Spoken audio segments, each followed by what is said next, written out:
and optimistic. But my dad didn't believe it. He dragged me to several hospitals and even tried some weird remedies from quacks, losing a lot of money in the process. My mom eventually found out and they had a huge fight. She shouted, "People also say you're brainless behind your back. Why don't you believe that?" He even confronted the first person who called me dumb, only to hear them laugh and say, "I was just joking."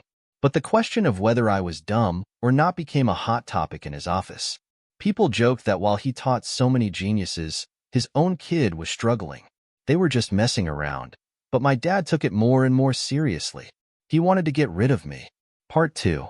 One Children's Day, he drove me 2 hours to an amusement park in a neighboring county, bought me a bottle of water, and told me to wait there. Then he disappeared. Honestly, if people secretly call you brainless, you should reflect on it. I was 8 at the time, and I wasn't dumb. After waiting for 2 hours, I borrowed a phone from a stranger and called home. My mom rushed to find me by dusk. My dad said, "This kid, always running off." I was furious. I stayed right there. "I even called you, but you hung up." My mom said, "Show me your phone call history." My dad was speechless. No wonder people called him brainless. After that, my mom had the biggest blow-up ever. She said, "Before you abandon her, you didn't even let her play one ride. You only bought her a bottle of water, not even a Sprite." My dad, of course, denied trying to abandon me. That time, my mom slapped my dad, and he punched her back. Since my mom's face was injured, people saw it.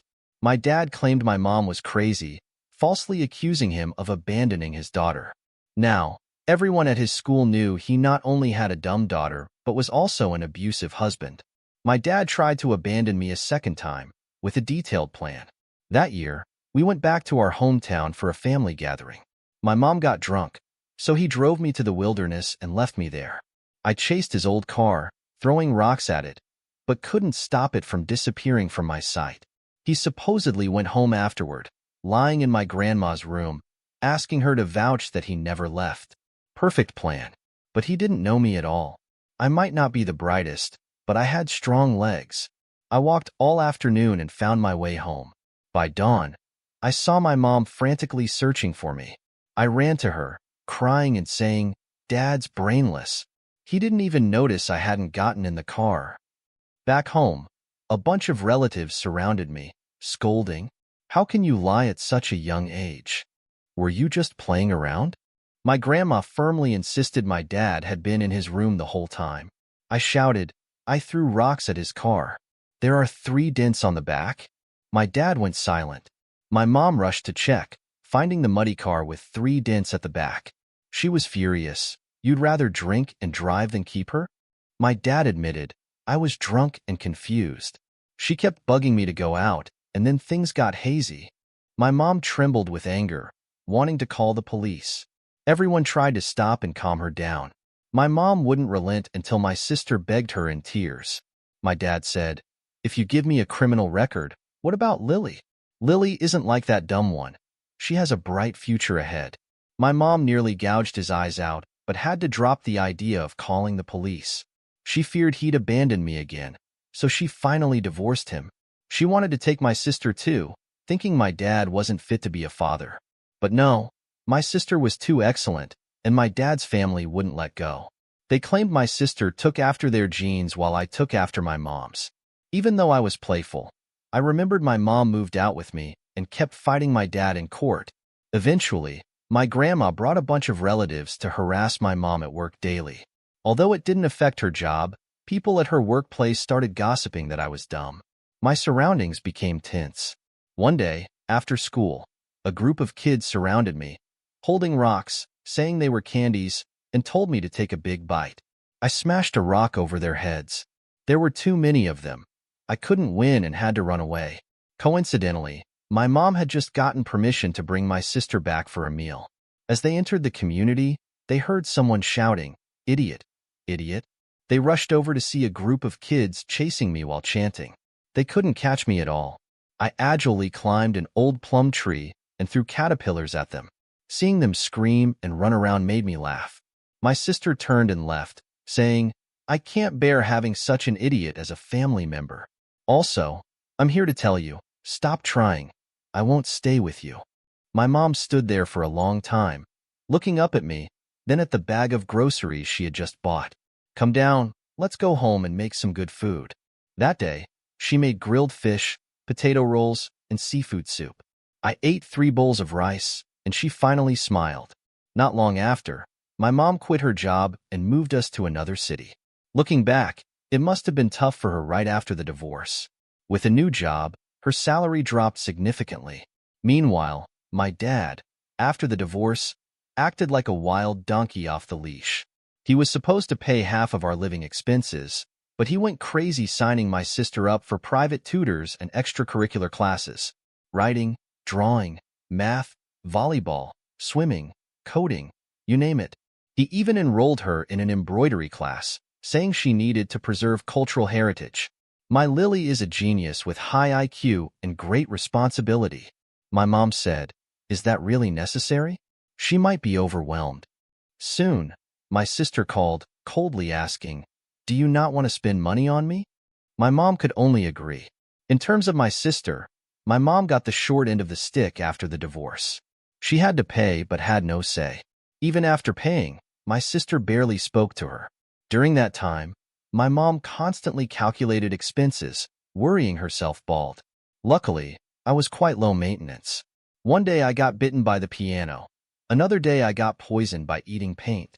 I didn't join any of those boring classes. But saving money doesn't mean saving my sanity. My mom still has a sense of shame.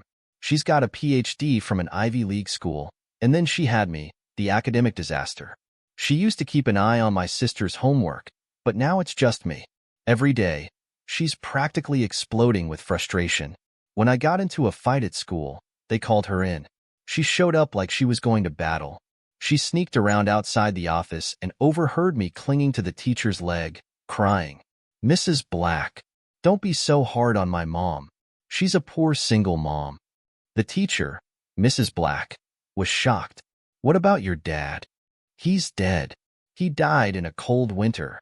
Ah, he was a drunk, died in a car accident. Mrs. Black, my mom's just a single mom with a primary school education. Please don't yell at her.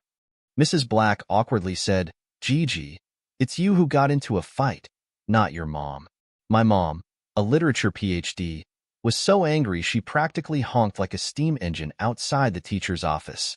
But her anger didn't last long. It quickly turned to embarrassment.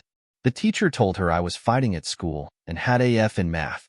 The teacher asked, Nora, I know you have only a primary school education, and it's tough to raise a kid. My mom, red-faced, couldn't argue. After that, I got called in for more fights. My mom was baffled. Why do you keep getting into fights? I said, because I'm the boss. My mom was like, huh. How do you even explain that? I took my mom through the 6th grade hallway. Every class had kids calling me Don Corleone. My mom went from shocked to confused to scared. She grabbed my collar, looking desperate. Gigi, have you gone off the rails? I showed her my arm with a Hakuna Matata tattoo. No, Mom. I just found my crew. A bunch of kids came running, showing their own little tattoos. My mom almost fainted. She angrily grabbed my arm, trying to wash off the tattoos. These tattoos are just stickers? Yep. My mom was speechless. Later, my mom discovered that bullying was rampant at our school. My crew was basically a gang of bullied elementary school kids. It's a coincidence, but on my first day at this school, some kids surrounded me asking for my pocket money. I was used to this from back home, where all the neighborhood kids would harass me and steal my snacks and money. I'd gotten pretty good at fighting them off. One punch, and I was famous. Everyone knew the boss of Class 6 to one could take on middle schoolers. I fought my way to becoming the boss of the school. They even bought me stickers as tribute. I told my mom, isn't it amazing? Back home, when we were bullied, we never fought back. Until I showed up, my mom was furious. Not just your everyday kind of furious. She took the school to the government. The school was in a panic. After all these years, it was the worst school, and now they were being sued. My mom proudly took me to the school to find a group of small victimized students as witnesses. Mrs. Black was stunned. She couldn't understand how a single mom with a primary school education turned into a superhero. Later, Mrs. Black had another talk with my mom. She probably thought the school was trying to pressure her as a parent. Before leaving, my mom was still grumbling. I'm transferring anyway. I'm not afraid of her. Schools like this need to be cleaned up. I said, right. Even the bad students are human. My mom said, exactly, even bad students. But she trailed off halfway through. When we got to the school, my mom was ready to confront them. Mrs. Black said, Nora? Mom was like, uh-huh. Mrs. Black said, you're a PhD? Mom was like, who would have thought her academic credentials would become her unmentionable blemish? Mrs. Black sighed. I know it's hard for single moms, and you're busy with work, but you still need to pay more attention to your child's education. My mom's anger deflated instantly. But after this, my mom had an epiphany. She realized that although Mrs. Black had a soft temperament and couldn't control the students, she was a good person. Miraculously, she even found some positives in my academic performance. You always score high in physical education, your essays are imaginative and often score high when not off-topic, and you learn French pronunciation quickly. She even gave my mom advice. You're a prestigious university PhD, so it might be hard to understand some ordinary kids' learning rhythms. My mom was deeply grateful for this comment. Your teacher thinks you're an ordinary kid. I said, what? After that, my mom suddenly saw the light. She stopped tutoring me herself and hired a college student from a regular university to help me. I started passing my classes and even got beyond tests. My mom was so happy she cried. She said, life is so wonderful. I didn't have to put in any effort, and your grades improved. But the happiness was hers alone. My dad got nothing. By the time I finished my exams and my sister was about to take hers, my mom was so anxious she couldn't sleep all night. My sister didn't answer her calls, saying it affected her study. On the day of the exams, my sister called my mom. My mom went crazy. Lily, aren't you supposed to be at the exam venue right now? My sister cried on the phone. Mom, please save Dad. He's been arrested by the police. Apparently, my dad had attacked a student at the school. He's just a bad student, and he only lost it because Dad was furious. To be continued, 500 likes and I'll drop the next chapter as soon as possible.